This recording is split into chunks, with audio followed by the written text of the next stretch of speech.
Hello everyone. आजचा विषय आहे तरुण मुला-मुलींचा. आज मी एक केस स्टडी तुम्हाला सांगणार आहे एका तरुण मुलीची. तर ती तरुण मुलगी जी आहे ती 25-26 वर्षाची मुलगी. 2 वर्ष झाली होती आय टीमध्ये जॉबला लागून आणि तिची एका मुलाशी ओळख झाली तिथे. तिच्यापेक्षा 1 वर्ष सिनियर होता फक्त ऑफिसमध्ये. तर तो नॉन महाराष्ट्रीयन आहे, हिंदी बोलतो जास्तीत जास्त. तर तिची खूप छान मैत्री झाली त्याच्याशी. तो इथे महाराष्ट्रातला नसल्यामुळे बाहेरनं खाणं पिणं इथे तो पेंगेस्ट म्हणून राहतो. तर घरनं तिने आईला एकदा सांगितलं की अगं बाहेरची मुलं मुली खूप आहेत इथे, तर आम्ही एकत्र जेवतो, तो एक्स्ट्रा देत जाशील का डबा? तर आई म्हणाली काहीच हरकत नाही आहे. तर ती जवळजवळ वर्षभर एक्स्ट्रा डबा घेऊन जात होती की आईलाही वाटायचं असू देत काही हरकत नाही आहे, एकत्र जेवतात मुलं मुली वगैरे. तर ती या मुलासाठी डबा घेऊन जायची आणि त्यांच्यात म्हणजे बघता ते दोघं प्रेमात पडले सगळं. आणि हळूहळू असं झालं, वर्षभर झाले ते प्रेमात होते, एकमेकांच्या चांगल्या कॉन्टॅक्टमध्ये होते. कधी कधी बाहेर कॉफीला एखाद्या शनिवारी जाणं वगैरे असं त्यांचं चालू होतं, एखाद्या लंचला जाणं, डिनरला जाणं. आणि आईवडिलांना असं वाटायचं की सगळे कुलिग्स मिळून जात आहेत, मित्रमैत्रिणी मिळून जात आहेत, काहीच हरकत नाही आहे वगैरे. पण हळूहळू असं झालं की त्या मुलीशी त्या मुलाचं बिहेवियर थोडं चेंज झालं. तो मेसेजेसमधनं तिला काही नको असलेल्या गोष्टी विचारायला लागला, त्या विषयावर बोलायला लागला आणि ती मुलगी त्याच्यात पूर्ण गुंतली होती. आणि त्यांनी एकमेकांना सांगितलं होतं, म्हणजे ती म्हणाली की मी आईवडिलांना थांबायला सांगितलं आहे, लग्नाचं बघू नका. आणि तोही म्हणाला की अजून 2-1 वर्ष थांब, अजून मग आपण लग्न करू, कारण आत्ताशी माझं करिअर स्टार्ट झालं आहे, 2-3 वर्षच झाली जॉब करून, तोही 2च वर्ष झाली जॉब करून. तर ती म्हणाली ठीक आहे. आणि पटण्यासारखं कारण होतं की सगळं स्वतःचं उभं करायचं वगैरे. पण त्याच्या या सगळ्या कॉन्व्हर्सेशनमधनं तिला खूप ऑकवर्ड फील व्हायचं. पण तरीसुद्धा ती विचार करायची की ठीक आहे, लग्न करणारच आहोत वगैरे वगैरे. आणि हळूहळू काही गोष्टी तो स्पष्ट मांडायला लागला, म्हणजे तो फिजिकल गोष्टींची मागणी करायला लागला. आणि तेव्हा तिला असं थोडं क्लिक झालं की म्हणजे हा खूपच जास्त पुढे जाऊन विचारतो आहे स्पष्ट. आणि तेही तो जेव्हा समोर भेटायचा तेव्हा विचारायचा नाही, पण तो मेसेजेसवर विचारायचा. तर हिने ठरवलं की बोलून विचारायचं. तर तो टाळायला लागला बोलताना. तर ती म्हणाली हे बघ, तू मेसेजेसमध्ये सगळं लिहितो, पण आता इथे जेव्हा मी तुला विचारते तेव्हा तू टाळतो आहेस आणि मला हे बरोबर नाही वाटत आहे. म्हणजे आत्ता लग्नाच्या आधी इतकं पुढे जाणं वगैरे. मी पण मॉडर्न विचारांची आहे, पण मला लग्नाच्या आधी या गोष्टींना पुढे जायचं नाही आहे. माझ्या आईवडिलांचाही माझ्यावर फार विश्वास आहे. तर तो खूप अपसेट झाला आणि मग त्याने सांगितलं ठीक आहे, तुझा माझ्यावर विश्वासच नाही आहे. म्हणजे असं ते लटके झटके आणि थोडीशी नाराजी वगैरे. आणि मग असंच तो थोडंसं तुटून बोलायला लागला. मग तिला सांगितलं त्यांनी दुसऱ्या दिवशी, आज के लिए तो तुम लेके आई हो टिफ़िन, लेकिन मैं ठीक है, मैं मॅनेज कर लूँगा, लेकिन ही आओ कल से. तर तिला फार वाईट वाटायला लागलं की मी वर्षभर झाला जास्तच, म्हणजे की मी त्याच्यासाठी डबा आणते, त्याची एवढी काळजी घेते, त्याला बरं नसेल तर कुठे डॉक्टरकडे त्याच्याबरोबर घेऊन जाणं त्याला, आणि सगळं त्याची सगळ्या प्रकारे काळजी घेते आहे, सगळं म्हणजे. आता फक्त लग्नाचं मी त्याला फक्त फिजिकली गोष्टी नाही सांगितल्या लग्नापर्यंत. तर तो इतका नाराज आहे. पण तिला असं परत एकदा वाटायला लागलं की काय हरकत आहे. तर पण तिचं मन कुठेतरी पुन्हा काय हरकत आहे म्हणणारच मन पुन्हा घाबरायचं की नाही, आजकाल आपण एवढ्या गोष्टी ऐकतो, मला नाही ही रस घ्यायची. एकदा असं झालं की एवढ्या सगळ्या त्याच्या तुटक वागण्याने ना ती खूप दुखावली गेली होती हळूहळू, आणि ती थोडीशी डिप्रेशनमध्ये जायला लागली होती. की आपल्याला असतं ना की इतका सहवास असल्यानंतर ती व्यक्ती दूर जाऊ नये असं वाटणं स्वाभाविक आहे. आणि इतकी वर्ष ती 1-1.5 वर्ष एकत्र आहेत म्हटल्यावर तिला हे वाटणं खूप स्वाभाविक आहे. तर तिने त्याला परत एकदा भेटायचं ठरवलं बाहेर आणि स्पष्ट सांगायचं ठरवलं की आपण लवकरात लवकर लग्न करूयात, मग मला काहीच हरकत नाही वगैरे असं सगळं सांगायचं ठरवलं. ठीक आहे, थोडंसं इन्कम आपलं कमी असेल, सेविंग्ज आत्ता कमी आहेत, काही हरकत नाही, मी रेडी आहे, तू आहे त्या परिस्थितीत आपण सुरुवात करूयात म्हणून. तर ती भेटली म्हणजे त्यांनी लंचला तिला इन्व्हाइट केलं, लंचला भेटले दोघंजणं, जेवले वगैरे. आणि त्या दिवशी तिला काहीतरी थोडंसं विचित्र फील व्हायला लागलं, असं थोडंसं चक्कर येते असं तिला फील व्हायला लागलं. आणि तिने त्याला सांगितलंसुद्धा की मी आता घरी जायचं आहे खरं मला, पण तुझ्याकडे पण गाडी नाही आहे, तर मला तू कसं सोडशील, माझ्यावर येतोस का कॅबने, म्हणजे मला घरी सोडशील का, मला कारण खूप चक्कर आल्यासारखं होतं आहे.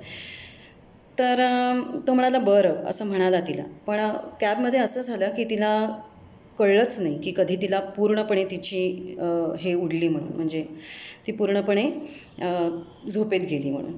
तर तिला त्या औषधाचा परिणाम झाला होता. त्यांनी ड्रिंक म्हणजे हार्ड ड्रिंक नाही, सॉफ्ट ड्रिंकमधनं तिला औषध दिलं होतं. तर त्याचं असं झालं की जे व्हायचं ते झालं पुढे, आणि ती व्यवस्थित फसली गेली होती. आणि फोटोज वगैरे वगैरे ज्या गोष्टी आजकाल घडतात त्या सगळ्याच गोष्टी तिच्या बाबतीत घडल्या. तो तिला ब्लॅकमेल करायला लागला. आता ती खूप जास्त घाबरली, कारण आउट ऑफ नो अवेअर असं सगळ्या या गोष्टी झाल्या होत्या. ती घाबरली आणि आईवडिलांनासुद्धा कुठल्या तोंडाने हे सांगायचं असं तिला वाटायला लागलं. पण आईवडिलांना सांगणं खूप अनिवार्य होतं. ती इतकी डिप्रेशनमध्ये जायला लागली. ऑफिसला दांड्या मारणं तिच्या वरचेवर व्हायला लागलं. त्याला बघितलं की ती खूप घाबरायची. तिला लिटरली हातपाय तिचे थरथर थरथर कापायचे, हातापायला मुंग्या यायच्या, काही खूप वेळ व्हायला लागलं तिला. आणि सगळ्यांना जाणवायला लागलं की खूप विचित्र होतं आहे, हिला काहीतरी खूप आजारी पडते ती. मग सरांनी सांगितलं की तू सुट्टी घे, लॉंग टर्मची सुट्टी घे, व्यवस्थित घे सुट्टी आणि पूर्ण आराम करून ये. आणि सुट्टी संपत आली तरी तिचं काही हे संपेना, कारण तिला सतत धमक्या येत होत्या. तिच्याकडनं पैशांचीही मागणी होत होती आणि तिच्याकडनं पुन्हा पुन्हा शारीरिक गोष्टींचीही मागणी होत होती. तर या दोन्ही गोष्टी तिच्याकडे होत होत्या. आणि शेवटी तिचा बांध फुटला एकदा आईवडिलांजवळ. त्यांनी विचारूनसुद्धा ती काही सांगत नव्हती तेव्हा. आणि मग कळलं की या सगळ्या गोष्टी तिच्यासोबत घडल्या. आईवडील पूर्ण तुटून गेले होते, पण आईवडिलांनी ठरवलं लढायचं तिच्यासाठी. आणि लढाई तर ते लढतील, सगळं काही होईल.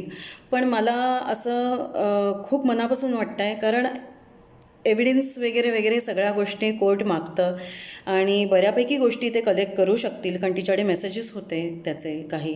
आणि तोही अवेअर आहे की नाही माहिती नाही, पण तिच्याकडे मेसेजेस होते. हा त्यांच्याकडे प्लस पॉईंट होता. काही त्यांनी व्हिडिओज वगैरे पाठवले होते, आजकाल ते इझिली अवेलेबल असतात. तर या सगळ्या गोष्टी होत्या, पण त्याच्यावरनं प्रूव्ह होत नाहीत काही गोष्टी. त्याच्याकडनं तो सगळा डेटा मिळणं गरजेचा होता आणि त्याचे प्रयत्न त्यांनी पूर्णपणे केले. आईवडिलांनी चालू आहेत त्यांचे रादर ते प्रयत्न. केस जिंकतीलसुद्धा पुढे जाऊन ते. पण त्या मुलीचं काय? त्या मुलीचं म्हणजे मनाने ती खचली होती, इमोशनली. आणि जो विश्वासघात झाला होता तो खूप पुढची गोष्ट आहे की ती पुढे जाऊन कसं म्हणजे तिचं आयुष्य जगेल उर्वरित. इतकी यंग मुलगी ती. तर या सगळ्या गोष्टी पाहता मला असं खूप मनापासून वाटतं की आपल्या मुलामुलींची मोकळेपणाने त्या वेळेला वयात मुलं यायला लागली की मोकळेपणाने आपल्याला बोलता आलं पाहिजे. त्यांच्यावर अधिकार गाजवण्यापेक्षा त्यांच्याशी मित्र होऊन बोलणं खूप गरजेचं आहे. या सगळ्या गोष्टींची त्यांना कितपत कल्पना असते, पण अर्धवट माहितीसुद्धा असते. त्यांना कल्पना असणं आणि अर्धवट माहिती असणं याच्यामध्ये फरक आहे. इंटरनेट आहे म्हणून सगळ्या गोष्टी बघितल्याने त्यांना कळतात, अशातला काहीच भाग नाही आहे. तर मला असं खूप मनापासून वाटतं की मोकळेपणाने मुलांशी बोलणं खूप गरजेचं आहे, सेक्सविषयी बोलणं. आणि या सगळ्या पुढच्या कॉन्सिक्वेन्सेस ज्या आजकाल आजूबाजूला चाललेल्या आहेत त्याच्याविषयी बोलणं. हसत खेळत या गोष्टी मोकळेपणाने हळूहळू मुलांची मैत्री वाढवा आणि हळूहळू या विषयांना हात घालणं गरजेचं आहे. आणि प्लीज या विषयांवर बोला मुलांशी, नाहीतर अशी फसवणूक सहजपणे होते. कारण आजकाल आपण मुलांना नाही म्हणू शकत नाही. एकमेकांबरोबर मित्रमैत्रिणी बाहेर जाणं, लंचला जाणं, डिनरला जाणं, पिकनिकला जाणं, लाँग ट्रिप्सना जाणं, लाँग ड्राईव्हला जाणं, ह्या अगदी खूप नॉर्मल झाल्यात गोष्टी. पण याच गोष्टींमधनं खूप फसवणूकही होते मुलामुलींची. तर मला असं खूप मनापासून वाटतं की या गोष्टींवर आपण खूप फोकस केलं पाहिजे, नाहीतर ही पिढी कुठल्या कुठे जाईल. आणि विश्वासघात एकदा झाला की पुन्हा तो विश्वास मिळवता येत नाही. आयुष्यभर कुठेतरी त्याचा इम्पॅक्ट पडतो. त्या मुलीचं जरी पुढे लग्न झालं तरी तिचा विश्वास कधीच तिच्या पार्टनरवर सुद्धा नीट असेल की नाही माहिती नाही, किंवा कुठेतरी तिच्या मनावर जो झालेला आघात आहे तो भरून निघत नाही असा सहजपणे. आणि इतक्या डीपली झालेल्या गोष्टींचा तर नाहीच नाही. तर नक्की आपण आणि सगळेच जण आजूबाजूला पालकांनी सतर्क राहूयात. स्पेशली आपली मुलं यंग होताना त्यांना तो धीर देऊयात, त्यांच्याशी चांगली मैत्री डेव्हलप करण्याचा प्रयत्न करूयात. आणि ही पिढी चांगले निर्णय घेऊ शकेल, किंवा निर्णय घेताना या सगळ्या गोष्टींचा विचार करेल किंवा सतर्क राहील दरवेळेला. असं आपण पूर्णपणे निदान त्यांना जागरूक ठेवण्याचा प्रयत्न करूयात. Thank you so much.